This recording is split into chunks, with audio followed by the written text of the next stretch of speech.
हनुमान चालीसा पढ़ाते वक्त भूल कर भी न करें, ये 7 गलतियां उठाने पड़ सकते हैं बुरे परिणाम। भक्त बजरंगबली को प्रसन्न करने के लिए अधिकतर लोग हनुमान चालीसा का पाठ करते हैं। विशेषकर मंगलवार के दिन हनुमान चालीसा के पाठ करने से मनचाहा फल प्राप्त होता है। हनुमान चालीसा के लिए किसी खास नियम की आवश्यकता नहीं होती है, लेकिन कुछ छोटी छोटी बातों का ध्यान रखना जरूरी होता है। हिंदू धर्म के अनुसार हनुमान की पूजा से शुभ फलों की प्राप्ति होती है। ऐसा माना जाता है कि उनकी पूजा से लोगों की समस्त मनोकामनाओं की पूर्ति होती है और शुभ फलों की प्राप्ति होती है। इसी वजह से उनके भक्तजन उन्हें प्रसन्न करने हेतु कई विशेष उपाय आजमाते हैं। ऐसी मान्यता है हनुमान चालीसा में लगभग 40 चौपाइयां शामिल हैं। ऐसी मान्यता है कि यदि कोई व्यक्ति हनुमान चालीसा का पाठ करते समय सभी नियमों का पालन नहीं करता है तो उसे पूजा का पूर्ण फल नहीं मिल पाता है। तो आइए जानते हैं हनुमान चालीसा का पाठ करते वक्त किन गलतियों से बचना चाहिए। लेकिन उससे पहले अगर आप भी चाहते हैं कि बजरंगबली का आशीर्वाद आप पर बना रहे तो इस वीडियो को एक लाइक करें और कमेंट बॉक्स में जय बजरंगबली जरूर लिखें। नंबर 1, ज्योतिष मान्यताओं के अनुसार जब कोई व्यक्ति सही तरीके से हनुमान चालीसा का जाप करता है तो उसे बहुत लाभ होता है। वहीं आपको कभी भी चालीसा का पाठ बीच की किसी चौपाई से नहीं करना चाहिए। यदि आप हनुमान चालीसा पढ़ने जा रहे हैं तो इसे एक साथ पूरा क्रमबद्ध तरीके से पढ़कर ही उस स्थान से उठना चाहिए। कभी भी बीच की किसी चौपाई से पाठ शुरू न करें।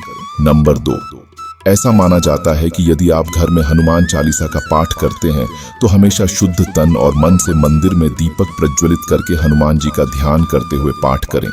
नंबर 3, यदि आप हनुमान चालीसा का पाठ करते हैं तो सुनिश्चित करें कि आपको भूलकर भी तामसिक भोजन या मदिरा का सेवन नहीं करना चाहिए। ऐसा करने से आप हनुमान जी के क्रोध का पात्र बन सकते हैं। हनुमान जी बाल ब्रह्मचारी हैं और हमेशा मांसाहारी चीजों और शराब के सेवन से दूर ही रहना चाहिए, तभी आपको पूजा का फल प्राप्त होगा। नंबर 4, यदि आप हनुमान चालीसा का पाठ करते हैं तो ध्यान रखें कि आपको भूलकर भी किसी निर्बल को सताना नहीं चाहिए और किसी से व्यर्थ में झगड़ा नहीं करना चाहिए। नंबर 5, यदि आप भी हनुमान चालीसा का पाठ करते हैं तो ध्यान रखें कि आपको किसी का भी अपमान नहीं करना चाहिए और किसी के लिए भी अपशब्दों का प्रयोग नहीं करना चाहिए। आप अगर हनुमान चालीसा का पाठ करते हैं तो आपको गरीबों को भी नहीं सताना चाहिए, बल्कि गरीबों की सहायता करनी चाहिए।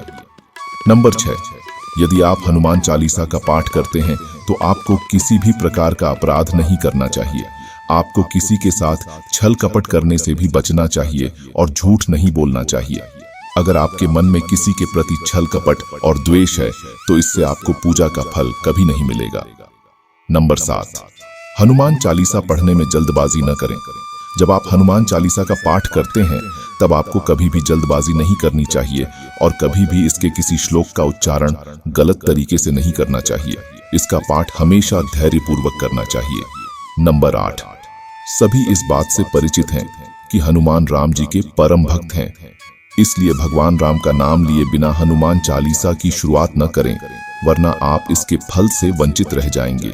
नंबर 9, हनुमान जी और उनके इष्ट श्री राम के चित्र की स्थापना करें। इसके बाद उनके समक्ष जल से भरा पात्र रखें। कम से कम 3 बार से लेकर 108 बार तक चालीसा का पाठ करें। घर में हनुमान चालीसा का पाठ करते समय तन और मन दोनों साफ होना बेहद जरूरी है। नंबर 10, हनुमान चालीसा का पाठ करते समय मन किसी भी प्रकार अनुचित ख्याल नहीं आना चाहिए। प्रयास करें कि चालीसा पाठ का समय रोज एक ही हो। विशेष दशाओं में यात्रा तथा सोते समय भी चालीसा का पाठ कर सकते हैं। नंबर 11, मंगलवार और शनिवार को हनुमान के दर्शन। हनुमान चालीसा का पाठ करने वाले को मंगलवार और शनि को हनुमान मंदिर में जाकर हनुमान जी के दर्शन जरूर करने चाहिए।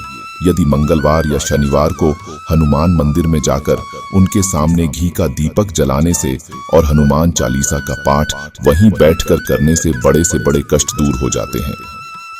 नंबर 12, यदि आप हनुमान चालीसा का पाठ पढ़ते हैं फिर भी गलत लोगों की संगत में बैठते हैं, उनका साथ उनके गलत कामों में देते हैं तो आपका पतन निश्चित है, इसीलिए ऐसे लोगों से दूर ही रहें। नंबर 13, ज्योतिष के अनुसार मंगलवार के दिन 3 बार पाठ करना बेहद शुभ माना जाता है। जब भी आप पाठ करें तो सबसे पहले एक पात्र में जल भरकर रख लें। उसके बाद जब हनुमान चालीसा का पाठ संपन्न हो जाए तो उस जल को ग्रहण कर लें। इससे आपको लाभ तो मिलेगा ही, साथ ही हनुमान जी भी जमकर अपनी कृपा बरसाएंगे। नंबर 14, सूतक काल। परिवार में जब किसी इंसान की मौत हो जाती है तो वहां सूतक काल मान्य रहता है। जब तक यह सूतक काल रहता है तब तक हमें हनुमान सहित किसी अन्य देवी देवता की पूजा नहीं करनी चाहिए। इस दौरान मंदिर में भी प्रवेश न करें। दोस्तों, वीडियो अच्छी लगी हो तो लाइक जरूर करें।